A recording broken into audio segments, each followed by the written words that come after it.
Hola, soy Vilte y en este vídeo vamos a recordar la historia de Signal Void en The Long Dark. Fue la parte 2 de la expansión de pago Tales from the Far Territory. Es uno de esos relatos en el modo supervivencia que añade más lore a la historia del juego. Os recuerdo que para ver la nueva expansión Last Horizon debemos ir por orden y hacer las historias de Signal Void y Ecos Enterrados antes, al menos por ahora, y es necesario tener el walkie. En Signal Void tenemos que ir a la torre de control del aeródromo olvidado para leer las instrucciones de la unidad de rescate y recibir la radio de mano de onda corta, pues debemos de investigar las señales anómalas en busca de diversos equipos y sus ubicaciones. El walkie se activará siempre y únicamente cuando haya auroras boreales o niebla chispeante, y nos servirá para encontrar búnkers y cachés. Las cachés son cajas de loot, con diversos objetos dentro, raciones militares, bengalas, etc. En las instrucciones nos piden que reparemos transmisores de radio que se encuentran diseminados por la isla de Gran Oso, y que busquemos las señales anómalas de cada región. Estas señales son búnkers y cachés, como he dicho previamente. En las instrucciones nos piden que reparemos los transmisores de la Ciénaga Desolada. El búnker está en la ensenada Lóbrega. Te dice lago misterioso, pero no es así. El transmisor está en el Valle Apacible y el búnker también. Y el último transmisor para reparar para la historia está en Milton y el búnker está en el Valle del río Susurrante.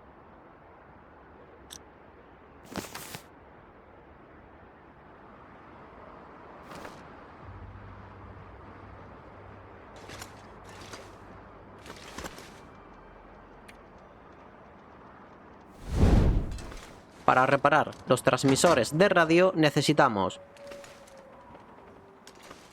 una batería,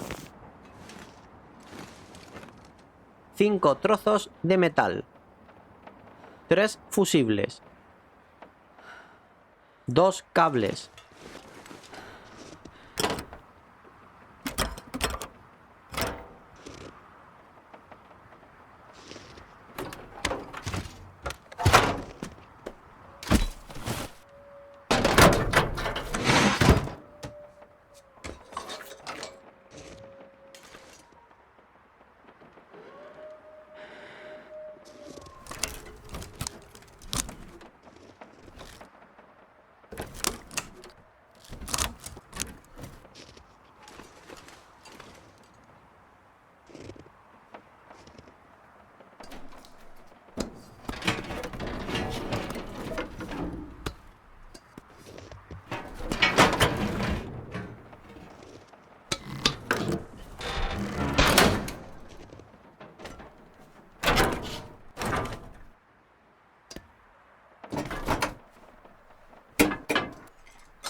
I would drink almost anything about now. activar el transmisor, que no se te olvide. Una vez reparado y activado, debemos esperar a la aurora boreal o niebla chispeante para sacar el walkie y buscar la señal en la región. Y ahora os dejo con los diarios de la jefa de seguridad y las entrevistas a los trabajadores de Rudiger de los respectivos búnkers. Pero recuerda, si te gusta, dale al like, suscríbete y comenta.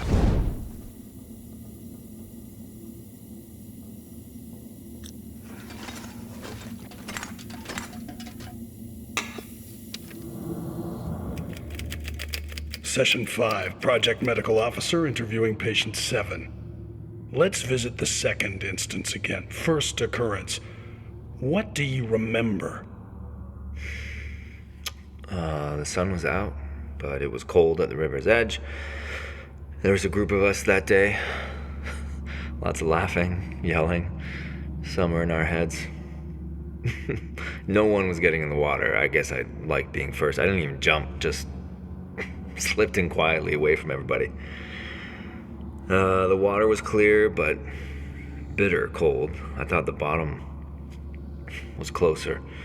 My head went under right away. God, I was a lousy swimmer. No one noticed me struggling in the deep pool. Carry on from where you were last session. Find the ending sequence. What do you see? My hand reaching for a flat gray stone at the water's edge. I grabbed it. I pulled my head out of the freezing water. A breath. The sun shining through the trees. Above us was the sun out? I thought the rain. No. I don't know. That wasn't it. Keep hold of that image. It's okay if it fades a little. Breathe. Try going again. Second instance.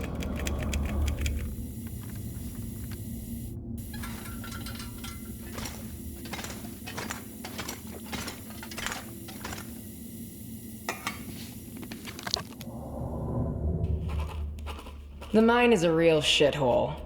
If my job is to shepherd the men, then their job is to keep the roof from landing on all of us. But this week we found a decent chamber to start building Rudiger's gadget.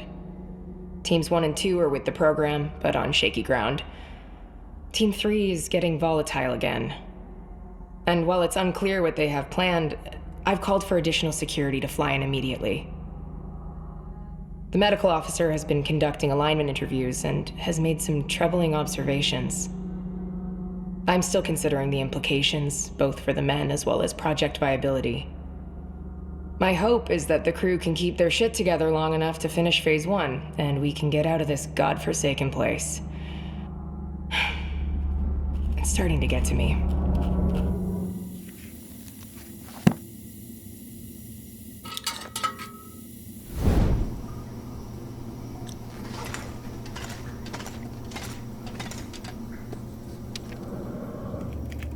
Session 12, Project Medical Officer interviewing Patient 7. Back to the third instance. Find the bridge between them. Trying to. Okay. It starts the same as every other time. A dark room. Square. I feel the wall behind me, and I can barely make out the walls to the right and left. Smooth, like steel or glass. I can't see the wall opposite me. It's too dim. I walk forward, and that's when I notice it. Every time. The pit. Just a hole in the floor. Really, it's funny. The floor seems to slope a little bit as it reaches the edge. But the floor is made of bricks. Bricks that start to bend. Best I can tell. And the end? The last image you can remember? That's when it shows up. What shows up? Can you describe it? From across the pit, where the other wall should be, something darker than everything around it, sort of floating. It moves to the edge of the hole. No face, just a moving shape. A shadow. Is it me? My face? God damn it. Man, that's when I wake up. Every damn time.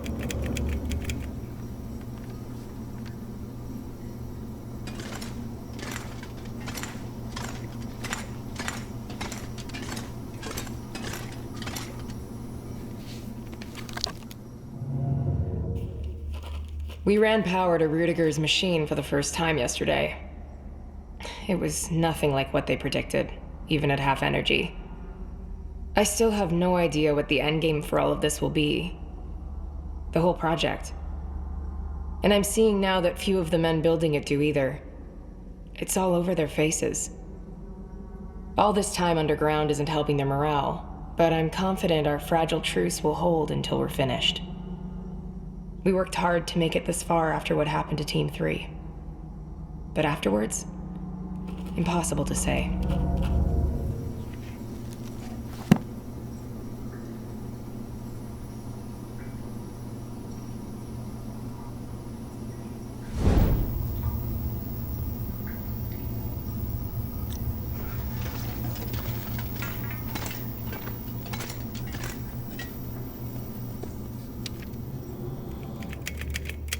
Session 14, Project Medical Officer interviewing Patient 7. Return to the first instance. What did you see? It was at the beach. Just pictures in my head, feelings. One of those beaches where the sand goes way down to the water, no drop off. I remember a gray day and dark water, no wind, no waves. I was alone, looking around a lot. I didn't understand what was happening. What do you think when you're that little? Always wondered why it was that day, that trip, that stuck with me. Focus on the ending, the final frame. They lost me. Just a little kid.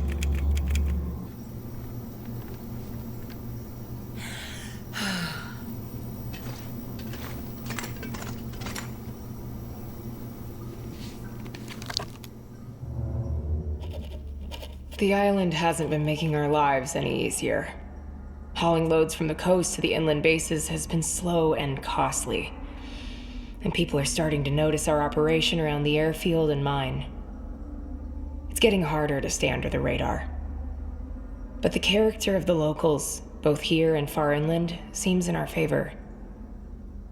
There aren't any helping hands. Outsiders get ignored and then forgotten. And we play the part.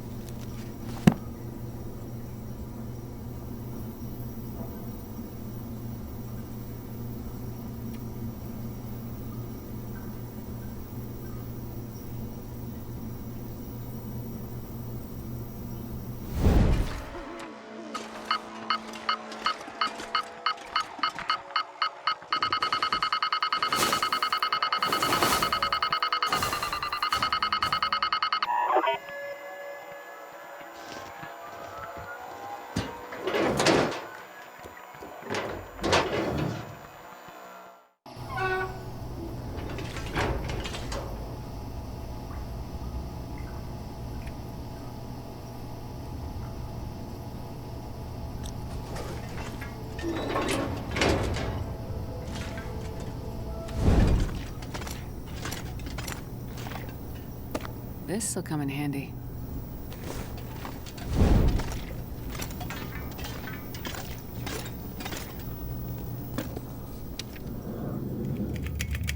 Entry 17, Project Medical Officer. We have attempted various psychological interventions with the team members. Interviews reveal that the deeper the recall exercise, the greater the distortion. Consolidation failures appear in each patient, no matter the subject content. So far, these have yielded little actionable data. We do, however, hold out hope for a treatment strategy to apply away from their work environment. Proximity to the site of exposure is my last best guess. Behavioral changes are becoming more alarming. I will be including the following transcript excerpt in my summary report, to be followed with project leads before team extraction, should it occur. We're almost finished. Please stay calm. Where has your mind settled then? Focus on the last image, please. We just wanted to get out. To burn it all down. Or did we? I had it there, but I lost it again. I can't remember what it was. He said he'd stand with us if something went wrong. What did we do? What did they make us do? They can't get away with this! End recording.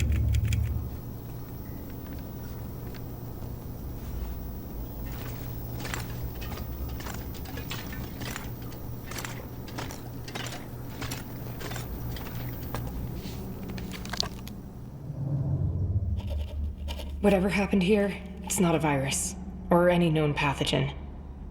At least that's what the doctor tells me.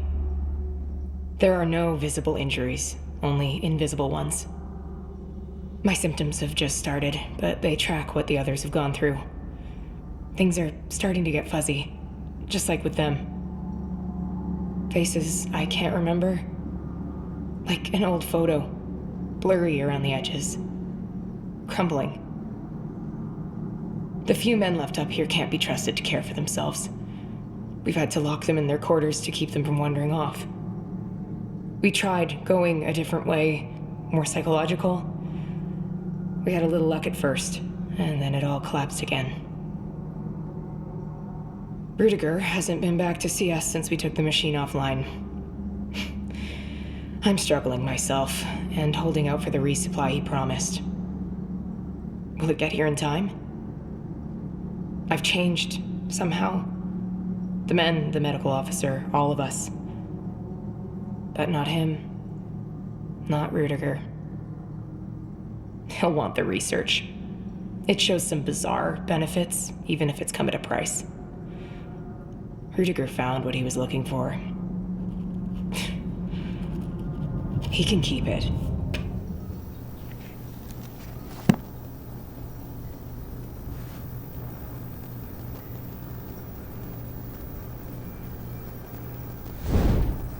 He de recalcar aquí que hay dos transmisores más que no son necesarios para completar la historia. Están en la región de Montaña de Lobos y de la autovía litoral. En el próximo vídeo veremos la historia de ecos enterrados. Nos adentraremos en la mina evitando gases nocivos y sabremos más sobre las intenciones de Rudiger. Si te gusta, dale al like, suscríbete y comenta. ¡Hasta luego!